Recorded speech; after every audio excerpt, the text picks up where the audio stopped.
కోడంగల్లో ప్రభుత్వ కుట్ర, కలెక్టర్ గన్మెన్లు ఎక్కడా దాడి జరగలేదని కలెక్టర్ చెప్తుంటే దాడి జరిగిందని ఐజీ ఎలా చెప్తున్నారు? అరెస్ట్ చేసిన రైతులను పోలీసులు కొట్టారు. రైతులకు మెడికల్ లీగల్ పరీక్షలు నిర్వహించాలి. సీఎం మూర్ఖపు ఆలోచనలు మానుకోవాలి. BRS working president KTR.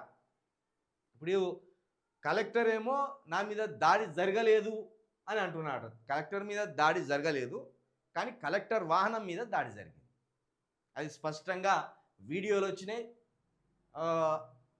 అని షేర్ అయిపోయింది. ఎక్కువ వైరల్ అయిపోయింది ఆ వీడియో. ఆయన కార్ని ధ్వంసం చేసిన వీడియోలు ప్రజల్లోకి వెళ్ళిపోయినాయి. ఇక మరి కలెక్టర్ గన్మెన్లు ఎక్కడా?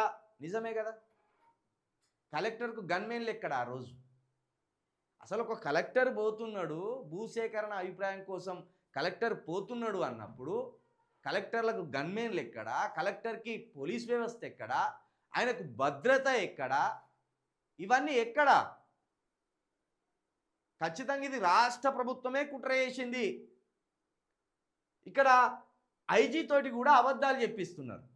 నిన్న మంత్రి దుద్దిల శ్రీధర్ బాబు గారు ఇది ఐజీ ఇంటెలిజెన్స్ వైఫల్యం అంటున్నారు. అసలు ఇంటెలిజెన్స్ని హ్యాండిల్ చేయవలసిన బాధ్యత ఎవరిది? హోంశాఖది. హోంశాఖ ఎవరి చేతిలో ఉన్నది?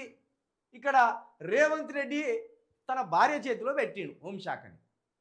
అంటే ఇక్కడ రేవంత్ రెడ్డి అధికార దుర్వినియోగంతో పాటు హోంశాఖ నిర్వహిస్తున్న బాధ్యతల విషయంలో కూడా ఫెయిల్ అయిపోయినట్టు మనకు కనబడుతుంది. అంటే ఆఖరికి కలెక్టర్ చేత కూడా కలెక్టర్ మీద ఒత్తిడి పెంచి అబద్ధాలు చెప్పించే ప్రయత్నం చేస్తున్నట్టు కూడా ఇక్కడ కేటీఆర్ మాట్లాడుతున్నాడు. ఇక ఏమంటాడు? నిన్న ఒక మాట అన్నాడు సీఎంను పట్టుకొని కేటీఆర్. వాడు పిచ్చోడు, ఎన్నిసార్లు చెప్పాలా మేము వానికి? మీరు అడిగే ఒక్కసారి 2 సార్లు 45 నిమిషాల పాటు మన ప్రెస్ మీట్లో కూర్చొని చెప్పిన ఈ రేస్ గురించి, ఫార్ములా ఈ రేస్ గురించి 45 నిమిషాలు చెప్పిన. ఇంకెన్నిసార్లు చెప్పాలా? వాడు మూర్ఖుడు, వాడు పిచ్చోడు, ఆ పిచ్చోడు అడుగుతానని నేను చెప్పాలా అన్న మాట అన్నాడు. కాబట్టి మూర్ఖపు ఆలోచనలు మానుకో సీఎం అని ఇక్కడ కేటీఆర్ రేవంత్ రెడ్డికి ఓ సలహా కూడా, ఉచిత సలహా కూడా ఇచ్చిండు.